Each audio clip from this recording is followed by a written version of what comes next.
Assalamualaikum warahmatullahi wabarakatuh.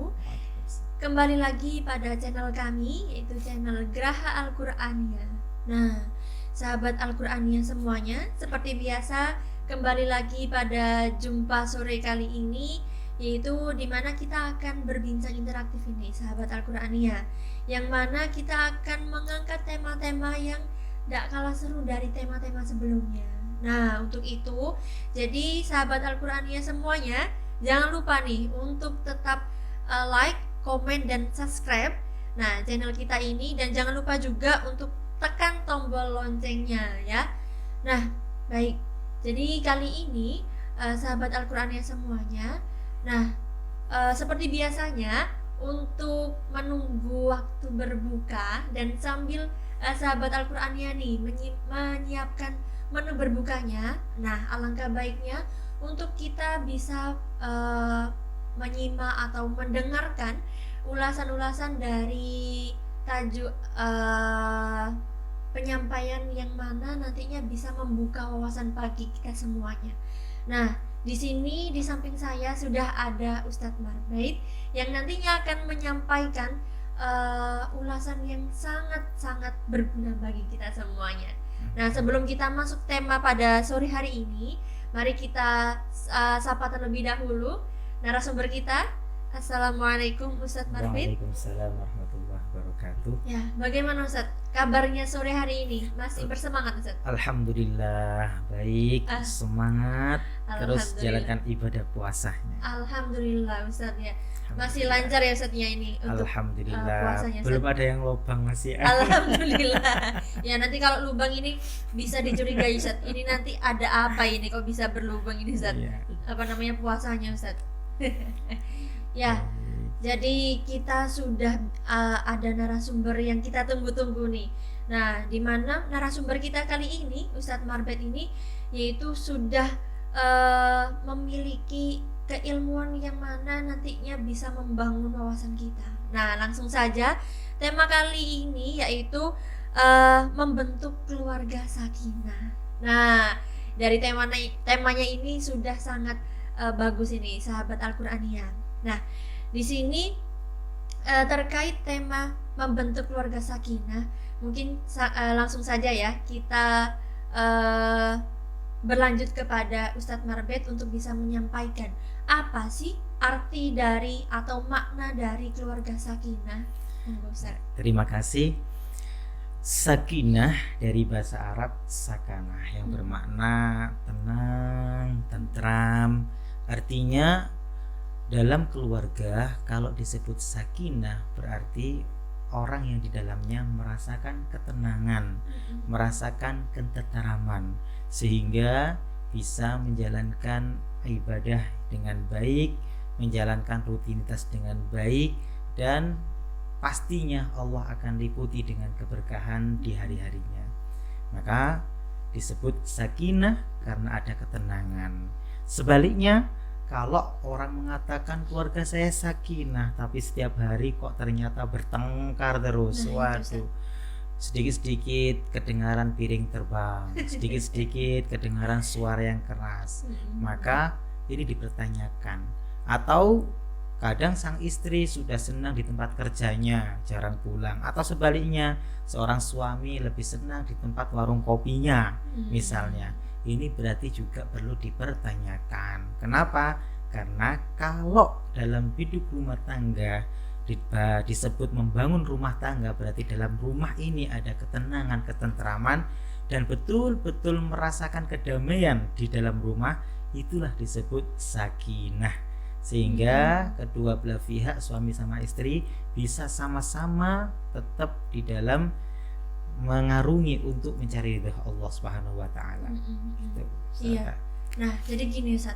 Sekarang kan banyak Ustaz ya, kayak semisal setiap kali ada yang menikah, nah itu pasti ucapannya tidak lepas dari yang namanya selamat ya, semoga menjadi keluarga yang sakinah, mawaddah, warahmah. Nah, mungkin bisa Ustaz singgung ini, arti atau makna dari masing-masing itu apa sebenarnya Ustaz untuk bisa meraih keluarga yang sakinah, mawaddah, warahmah itu Ustaz? Betul, itu doa ya, mudah-mudahan setiap ada mempelai berdua mesti kita doakan sakinah, mawaddah, warahmah. Itu ucapan doa biar betul-betul bisa terjalin dan terlaksana betul.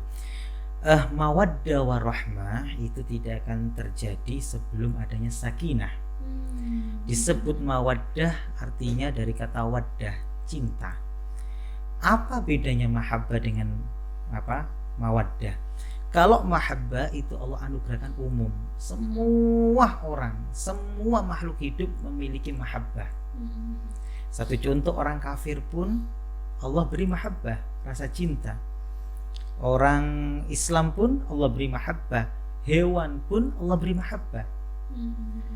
Akan tetapi kalau waddah atau mawaddah ini Allah berikan bukan untuk orang sembarangan, tapi khusus untuk orang-orang yang betul-betul Allah pilih dari orang-orang mukmin. Maka dari itu dalam Al-Qur'an Allah sebutkan innalladzina amanu wa 'amilus solihati sayaj'alu lahumur rahmanu wudda.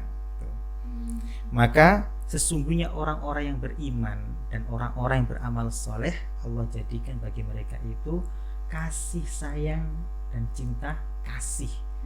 Dan mawaddah warahmah ini tidak harus untuk suami istri saja, sesama muslim juga ada mawaddah warahmah. Maka dari itu syarat diantara untuk tercapainya mawaddah warahmah itu ada sakinah, ketenangan di dalam rumah tangganya. Kalau ingin mendapatkan mawaddah warahmah tapi tidak sakinah maka belum. Terus bagaimana sih rasa dari mawaddah warahmah itu? Apa Ustadz pernah merasakan? Tidak. Ya insya Allah ya, bukan tidak ya, insya Allah mawaddah warahmah itu adanya rasa kasih sayang kepada, kalau konteksnya suami istri berarti kepada istri bagi suami, kepada suami bagi istri, yang mana itu tidak bisa dilogika.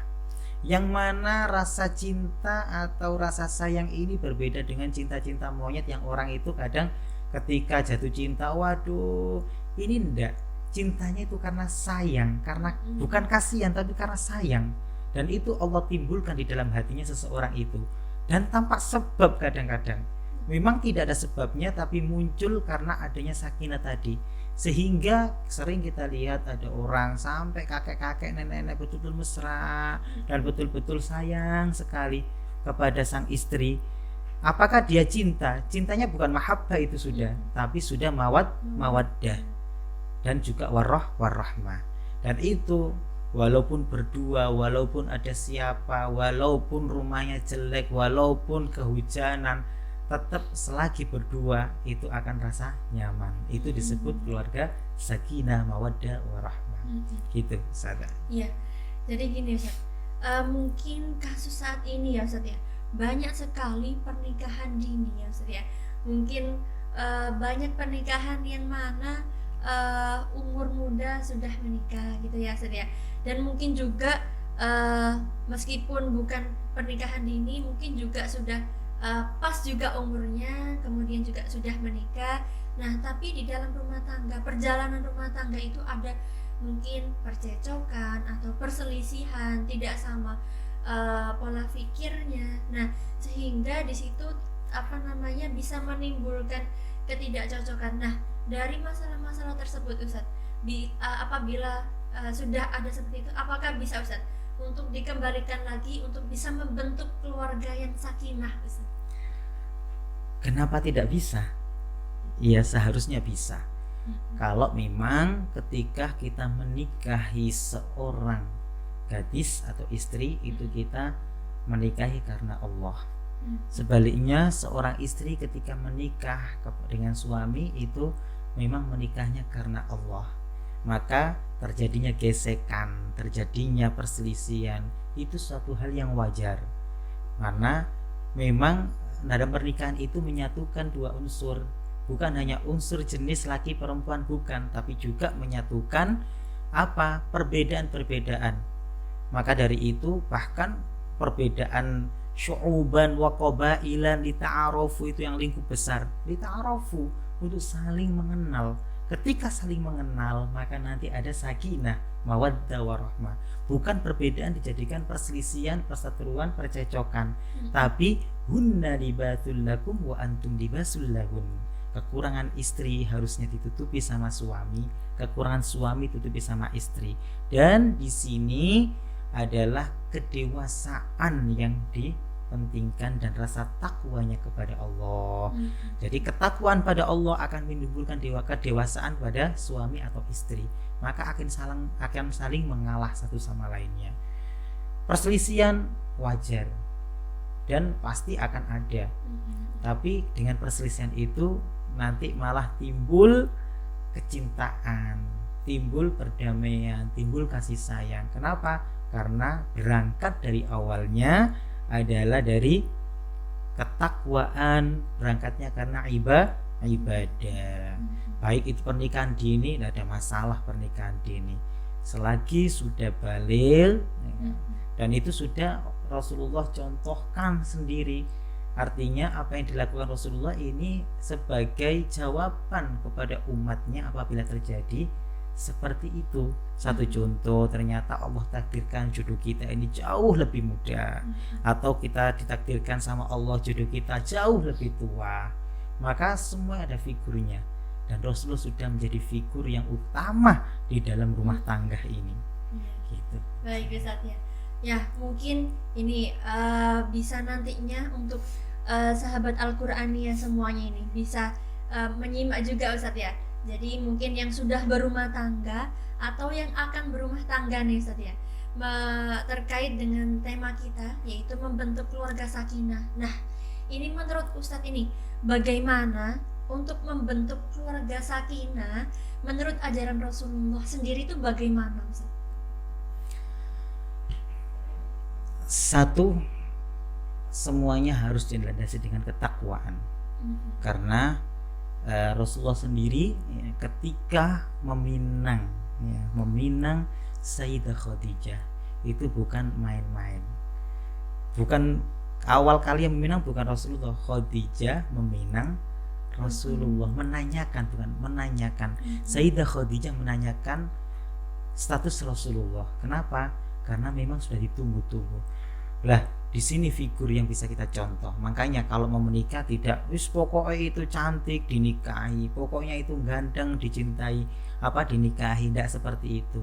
Tapi contoh seperti Rasulullah, ada ta'arufnya, ada saling mengenalnya, kemudian berangkatnya semuanya itu lillahi ta'ala, karena perjuangan. Sayyidah Khadijah kepingin menikahi Rasulullah karena tahu bahwasannya Rasulullah itu adalah seorang nabi dan utusan Allah. Bahkan Sayyidah Khadijah menunggu hampir 15 tahun. Kenapa? Karena Sayyidah Khadijah itu adalah orang yang Masya Allah. Sayyidah Khadijah itu gurunya itu alim-alim dan juga hafal kitab-kitab terdahulu. Sayyidah Khadijah hafal kitab Taurat, juga hafal kitab Injil, jadi faham betul.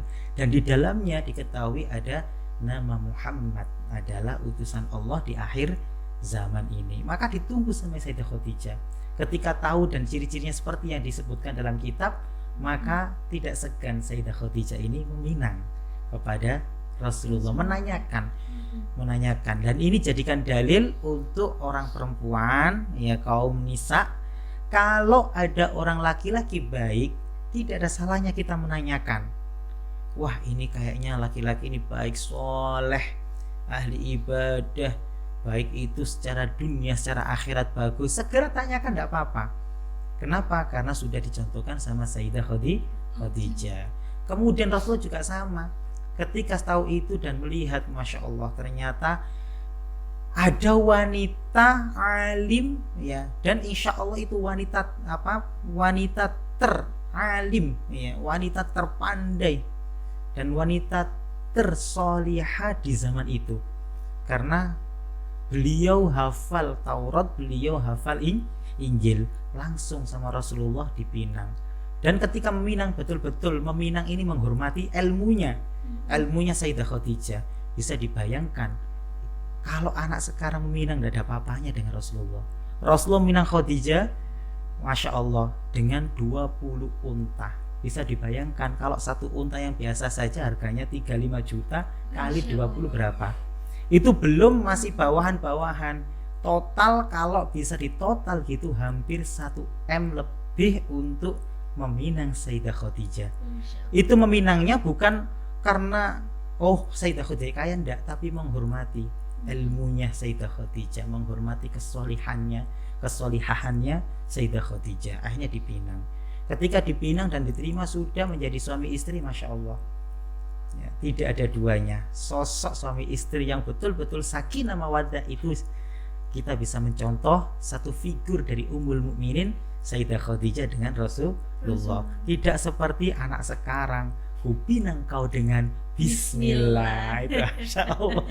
Iya Ustaz ya. Murah sekali. Murah sekali Ustaz ya. Kadang juga ada yang dipinang dengan hanya membacakan atau menghatamkan Al-Quran. Itu bagaimana Ustaz? Itu bagus. Jadi memang selagi ada mahar dan yang diminta sama si calon istri itu sah-sah saja. Lah kalau kita mencontoh Rasulullah ya tadi itu, kita menghargai betul sosok wanita. Bagaimana Rasulullah menghargai sosok wanita? Sayyidah Khadijah, kondisi ya waktu itu diterangkan seorang janda dan usianya terpaut 15 tahun. Tapi Rasulullah melihat bukan itunya, tapi kesolihahannya, kealimannya. Akhirnya Rasulullah menikahi Sayyidah Khadijah dan diberi putri bernama Sayyidah Fatimah, dan juga sama-sama solihahnya, Masya Allah. Dan itu satu figur yang patut kita contoh betul dalam hidup rumah tangga. Jadi tidak pernah mempermasalahkan fisik, tidak pernah mempermasalahkan A atau I, tapi betul-betul lillahi ta'ala, li'i'la'i kalimatillah, untuk menegakkan kalimatnya Allah, berjuang. Maka Islam bisa menyebar seperti sekarang karena kealimannya Sayyidah Khadijah. Diberikan semua hartanya karena tahu betul, faham betul kemuliaannya Islam. Diberikan semua hartanya, menyebarlah Islam seperti sekarang ini berkat kekayaan Khadijah. Dan tidak perhitungan dengan Rasulullah. Kenapa? Karena tahu, karena alim. Nah, ini sebagai syarat juga kenapa sih kita kalau mencari istri kok dianjurkan yang juga cerdas, selain seperti hadis Rasul sebutkan, pertama li jamaliha wali maliha wali nasabiha wali diniha. Itu semuanya mencakup tentang kepintaran atau kecerdasan seorang wanita. Ya, baik Ustaz. Ya, mungkin gini Ustaz. Nanti bisa disampaikan juga kepada sahabat Al-Qur'aniyah semuanya ini Ustaz. Nah, bagaimana mungkin tips atau kiat-kiat sehingga di dalam rumah tangga itu bisa terbentuk keluarga yang sakinah sampai nanti harapannya pasti sampai tua ya Ustaz ya. Itu mungkin bagaimana? Bukan sampai tua, sampai nanti di surga. Biasanya kalau anak muda til jannah gitu. Masya Allah, milenial banget ini. Milenial banget Ustaz ya. Nah itu mungkin bagaimana Ustaz kiat-kiatnya sehingga dimana ketika sosok bapak atau suami itu sesuai dengan yang diajarkan sama Rasulullah, kemudian sosok seorang istri yang semestinya yang sudah takdirnya seperti itu tuh yang baik, sehingga keduanya ini bisa saling mengisi satu sama lain sehingga bisa membentuk keluarga yang sakinah. Itu seperti apa Ustaz? Selain tadi yang sebutkan ketakwaan dan lillahi ta'ala, di antaranya juga jadilah seorang suami yang betul-betul suami. Bagaimana itu? Suami yang menurut suami? Yang betul-betul suami. Jadi suami yang betul-betul suami adalah suami yang tahu sebagai haknya suami kepada istri sebagai kepala keluarga. Maka rujuklah kepada Al-Quran, ku anfusakum wa ahlikum naro. Pertama, selamatkan diri kamu dan keluarga kamu dari api neraka. Maka konsep awal, jadikan semua ibadah, diajak betul. Maka kalau kita pandangnya ibadah, istri seperti ini, istri gini, bahkan istri ngomel model apa, semua dinikmati, ini ibadah. Dengan kesabaran, ini semuanya ibadah. Maka semuanya akan jadi ibadah. Melihat istri ibadah, senyum dengan istri, sedekah juga ibadah. Maka kalau konsep seperti itu tidak ada namanya marah-marah dalam rumah. akan tenang, akan tentram. Kenapa? Karena melihat sosok di hadapannya ini adalah sesuatu yang Allah turunkan untuk menciptakan ibadah yang lebih konkret. Allah turunkan untuk menyempurnakan ibadahnya biar lebih sempurna. Sebaliknya juga, jadi suami yang betul-betul suami ada tanggung jawab yang besar, baik itu urusan zahir maupun batin, ma'isyah. Maka dari itu ada makalah ulama, orang menikah itu, nah ini disebutkan aslu syahrin. Aslu syahrin itu madunya hanya 1 bulan. Asal itu madu, aslu syahrin, madunya 1 bulan. Waham mudahrin, dan susahnya tahunan. Dahrin, tahunan. Nanti orang anak muda-muda jadi takut nikah nih. Jangan, ini memang konsepnya hamudahrin wa kasru dhuhrin, dan mecah punggung karena rasa tanggung jawab. Harus betul-betul seorang suami memeras keringatnya untuk memenuhi kebutuhan sang istri. Loh, ternyata rezekinya sedikit, ya sudah terima, itu kan rezeki Allah, tapi ada usaha ikhtiar untuk melakukan pekerjaan untuk menghidupi keluarganya, istri dan anak-anaknya. Jadilah suami betul-betul menjadi suami.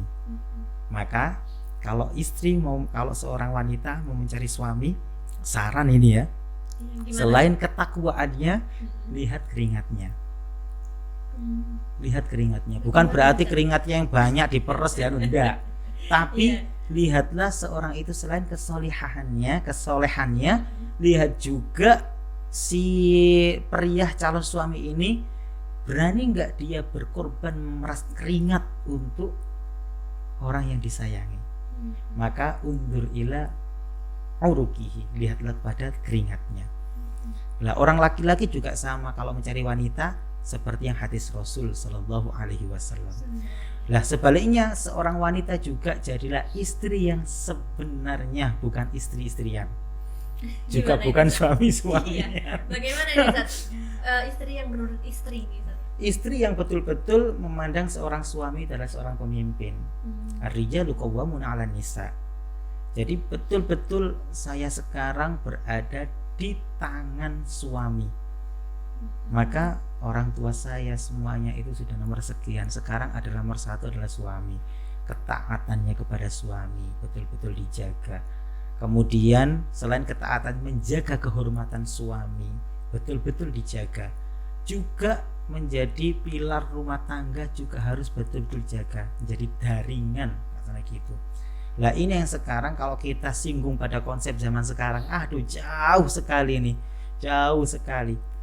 Maka dari itu Al-Quran menyebutkan, ini Al-Quran menyebutkan paling banyak seorang wanita sebutkan Al-Quran adalah sebagai sosok istri, bukan ibu. Kalau ditanya wanita disebutkan di Al-Quran sebagai sosok apa dominasinya? Bukan sosok ibu, tapi sosok istri. Imro'atan Lut, Imro'atan Nuh. Dan Al-Quran menyebut ketika seorang istri kurang sesuai dengan suami, maka disebut imro'ah. Disebut imro'ah. Tapi ketika sudah cocok dengan suami, artinya apa? Tidak menyalahi suami, tidak apa dengan suami, maka disebut zauj. Maka satu contoh kenapa sebut imro'atul Lut, karena seorang Lut, Nabi Lut adalah orang yang soleh, tapi istrinya tidak solihah. Imro'atan Nuh juga sama. Imro'ata Fir'aun, kenapa? Loh, ini Asia kan bagus. Iya, istrinya itu solihah tapi suaminya soleh, maka juga sebut imro'ah sama Allah. Tapi kalau sudah sakinah mawaddah warahmah, maka disebut imro'ata, maka disebut zauj dalam Al-Quran. Contohnya siapa? Nah, contohnya zauj disebut zauju Imron ya. Ketika istri Imron ini ternyata divonis mandul, maka Allah menyebut imro'ata Imron. Imro'ata Imron. Tapi ketika sang istri ini sudah mengandung, maka Allah menyebut zauj, karena sudah ada betul-betul, sudah sinkron betul, baik duniawi yang ukhrawiyah sinkron dengan sang suami, sang istri, maka Allah menyebut dengan zauj. Makanya figur yang paling bagus bisa kita lihat selain figur-figur anbiya, selain juga figur-figur ummahatul mukminin, juga kita bisa melihat rumah tangga Rasulullah Shallallahu Alaihi Wasallam. Gitu. Iya, baik Ustaz. Jadi bisa kita simpulkan ya, sahabat Al-Qur'an ya. Jadi untuk menjadi keluarga yang sakinah, itu untuk membentuk keluarga yang sakinah, itu bisa tips-tips yang yang sudah disampaikan dari Ustaz tadi itu apabila dilihat dari sosok laki-laki atau suami, itu harus menjadi suami yang benar-benar suami ya Ustaz ya. Betul. Ya. Bukan suami-suamian ya, atau suami gadungan. Bukan suami-suamian. Sekarang ya. banyak suami gadungan. Ya, bagaimana itu Ustaz, suami gadungan? Jadi nikahnya itu sudah berdasarkan nafsu. Jadi iya, waduh benar-benar. ini karena cantik ini ya akhirnya jadi suami gadungan. Ketika sudah yang dicapai itu sudah tercapai ya sudah, karena awalnya bukan awalnya dari mahabbah, hanya cinta. Ketika sudah mahabbahnya hilang, tidak ada sakinah mawaddah warahmah, sudah jadi bumerang dalam rumah tangga. Benar. Maka dia menjadi suami-suamian ya, bukan suami beneran. Iya, gitu. akhirnya nilai perceraian itu Betul. meningkat ya Ustaz, kalau seperti itu ya. Betul, makanya kayak tadi pernikahan dini sebenarnya tidak ada masalah dalam pernikahan dini. Kenapa? Karena juga dicontohkan sama Rasulullah. Asalkan yang jadi suami betul-betul suami, pola pikir juga suami, dan paradigma juga suami. Kadang yang jadi masalah di zaman sekarang, seorang suami nggak merasa jadi suami tapi masih merasa menjadi bujang. Akhirnya mau bermain sakar PDW, semaunya sendiri, keluar semuanya sendiri, ngopi semua sendiri, lupa kalau dia sudah menjadi suami. Sebaliknya juga sama, banyak istri gadungan. Ya, gimana itu Ustaz, istri gadungan? Istri itu gadungan bagaimana? sudah dipinang mahal-mahal, sudah dinikahi, tapi aktivitasnya lebih banyak dengan orang lain daripada dengan suaminya sendiri. Ya. Itu nanti bisa jadi istri gadungan. Jadi Na'udzubillah. kurang waktunya ya Ustaz ya kepada suaminya ya Ustaz ya. Sebut istri itu zaujah ya, sebut zaujah itu betul-betul menjadi pendamping suami. Benar. Bukan menjadi ya pendamping, betul, bukan hanya menjadi pendamping-pendampingan. Betul-betul menjadi pendamping yang selalu ada. Contoh seperti Rasulullah dengan Sayyidah Khadijah. Rasulullah, Sayyidah Khadijah selalu ada untuk Rasulullah.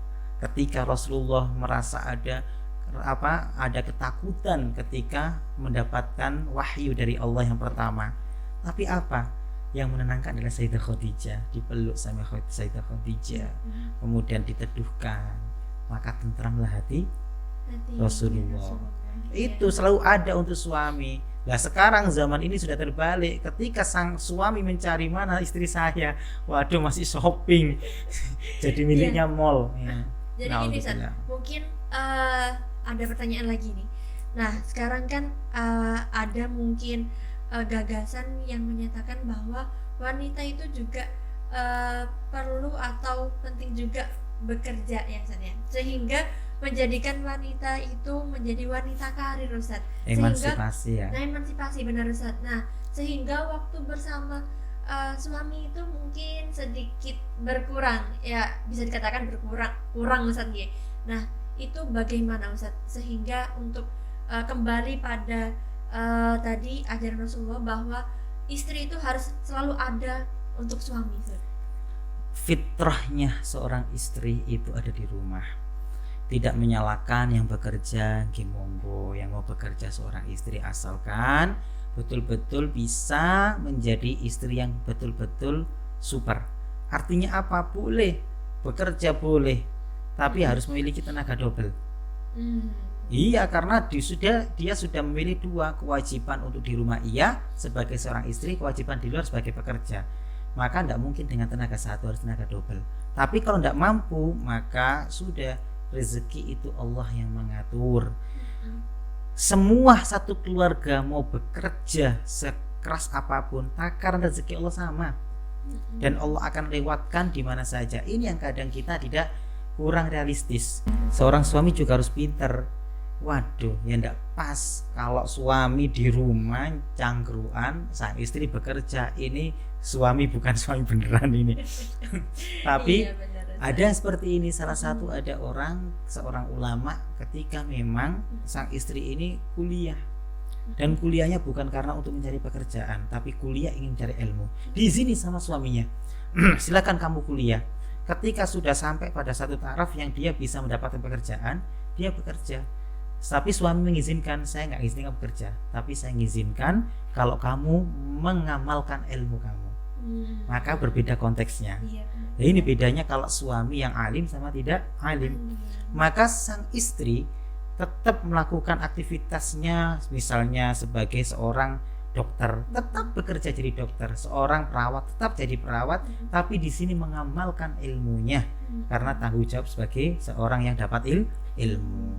Lah, suami harus bisa menyadari, iya, karena dibutuhkan, dan ini khidmatnya di dalam dunia ilmu atau pendidikan. Berbeda. Beda lagi kalau niatnya bekerja, maka sang suami harusnya tanggung jawab, yang wajib bekerja bukan istri tapi suami. Lah, suami pun bekerja, tidak harus, istri juga harus mengetahui, oh suami saya ini bekerja nggak harus yang ngoyong gini, ternyata suami saya ini pinter kok, gambar aja bisa misalnya, berarti nggak perlu keluar rumah. Jangan nanti diobrak, sana lu mas keluar rumah, harus gini. Enggak, karena rezeki Allah itu sudah dipanci dan diatur sama Allah SWT. Gitu. Ya, jadi mungkin juga penting di mana menjadi sosok istri yang benar-benar istri tadi ya Sat ya. Jadi harus, kalau memang sudah menjadi istri, di mana dia juga harus sudah bisa memposisikan ketakwaannya kepada suaminya, sehingga ketakwaan kepada Allah. Oh iya, ketakwaan kepada Allah. Kemudian memposisikan kepatuhannya benar, kepatuhannya kepada suami, yang mana untuk semuanya harus sudah percaya kepada suami. Gitu ya Sat ya. Sehingga di mana dalam biduk rumah tangga itu bisa terbentuknya keluarga yang sakinah, seperti ya Ustaz. Nah, mungkin pertanyaan yang terakhir nih Ustaz, untuk sahabat Al-Qur'aniyah semuanya Ustaz. Sebelum kita tutup pada konten ini, mungkin pesan-pesan apa Ustaz yang bisa Ustaz sampaikan kepada sahabat Al-Qur'aniyah ini, sehingga tadi sesuai kepada tema kita, bisa membentuk keluarga sakinah yang benar-benar sakinah, itu bagaimana Ustaz? Baik, pesan saya kalau bagi yang sudah berkeluarga, pertama tanamkan ketakwaan. Tanamkan ketakwaan betul dalam rumah dan juga diri sendiri, dan semua niatkan ibadah. Dan yang kedua, pandanglah istri itu adalah amanah dari Allah. Jadi bukan istri itu karena saya sudah ngelamar, enggak, tapi amanah dari Allah yang wajib dijaga, yang wajib dilindungi, yang wajib dididik. Dan yang ketiga, jadilah seorang suami itu yang bahasa dan tutur katanya baik kepada istri, tidak kasar. Kemudian yang loyal sama istri, tidak bakhil, sebagaimana juga dikutip sampai Imam Ghazali. Maka istri seperti itu nanti akan betul-betul juga manut kepada suami. Kemudian yang terakhir, bentuklah rumah itu baiti jannati. Jadi biar semuanya kerasan di rumah, tidak kerasan di luar. Dengan seperti itu nanti insya Allah sakinah akan muncul di dalam hidup rumah tangganya. Setelah sakinah ada, maka Allah berikan mawaddah warahmah. Begitu juga istri, tolong betul-betul seorang istri patuhlah kepada suami, ya, pada suami. Kalau seorang anak ridallahu fi ridal walidain, kalau seorang istri ridhonya Allah juga terletak pada ridhonya orang tua, suami. Kalau seorang istri, iya, kalau sudah menjadi istri ya, betul, kalau sudah menjadi istri, ridhonya Allah terletak pada ridhonya suami.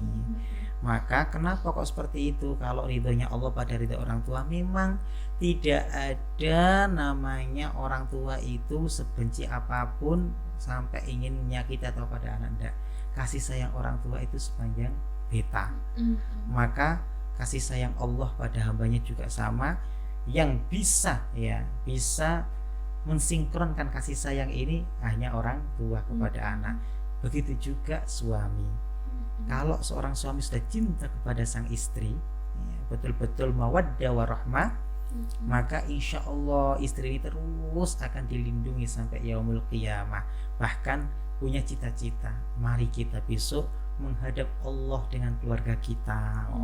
Menunjukkan, ya Allah, ini loh istri saya, ya Allah, ini loh putra-putri saya di hadapan Allah, yang semuanya juga ahli ibadah, ya Allah. Itulah keluarga sakinah mawaddah warahmah. Ya, Masya Allah. Sangat ini ya, inspiratif banget ya ini untuk keluarga membentuk keluarga sakinah. Ya, jadi mungkin poin-poin yang bisa kita ambil nih, sahabat Al-Qur'aniyah. Jadi untuk membentuk keluarga yang sakinah itu poinnya yang pertama yaitu membentuk ketakwaan. Seperti itu ya, Sat ya. Kemudian yang kedua itu bisa menghormati seorang wanita bagi seorang suami kepada istrinya. Nah, kemudian yang ketiga yaitu di mana suami itu bisa memberikan nilai kasih sayangnya, lemah lembut, kemudian menghormati istrinya. Seperti itu ya, Sat ya. Kemudian yang terakhir yaitu untuk bisa menjadikan keluarga yang sakinah itu yaitu membentuk di mana baiti jannati, yaitu rumah yang seolah seperti surga. Ya, sehingga dari poin-poin tersebut itu nantinya bisa membawa keluarga itu menjadi tempat kita berpulang, tempat kita bersandar, di mana menjadi tempat yang selalu dirindukan gitu ya, Ustaz ya. Dan harapannya nantinya ketika di akhirat kelak nantinya kita bisa berkumpul bersama keluarga. Nah, mungkin sekian dari konten kita saat ini, dan jangan lupa apabila di dalam pesan-pesan yang sudah kita semua tadi sampaikan memberikan manfaat atau memberikan informasi yang penting, jangan lupa untuk share sebanyak-banyaknya sehingga kita bisa memberikan informasi yang baik kepada sesama muslim, sehingga kita bisa mengajak nih sahabat Al-Qur'aniyah untuk menjadikan keluarga-keluarga semuanya yang sudah berumah tangga atau yang akan berumah tangga ini untuk bisa menjadikan keluarga yang sakinah mawaddah warahmah. Ya, mungkin sekian dari konten kami saat ini. Di sini saya Emilia Umrotin akan kundur diri. Kurang lebihnya saya mohon maaf yang sebesar-besarnya. Akhirul kalam, wabillahi taufiq wal hidayah, waridho wal inayah. Wassalamualaikum warahmatullahi wabarakatuh.